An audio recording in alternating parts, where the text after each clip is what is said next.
আজ আমরা করব গোলাপি ডাব মাখা। Sounds weird, right? Hello everyone, আমি সঙ্গীতা। তোমরা সকলে কেমন আছো? তো এই ভিডিওটা বেশ অনেক দিন পুরনো, তখন হালকা হালকা ঠান্ডা ছিল।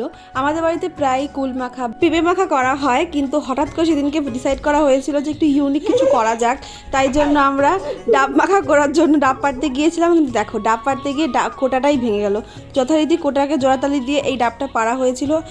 আরেকটা ইন্টারেস্টিং জিনিস দেখো, ডাবটাকে কাটার পর দেখি ডাবটা পুরো গোলাপি।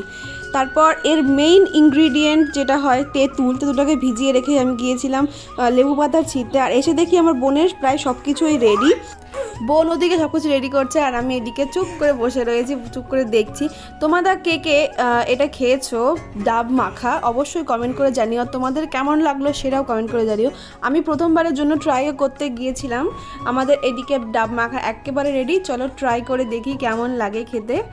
আমার রিয়াকশন দেখেই তোমরা বুঝতে পারবে যে এটা ঠিক কতটা বেশি জঘন্য খেতে হয়েছিল। পুরোটাই তেঁতুল গোলা।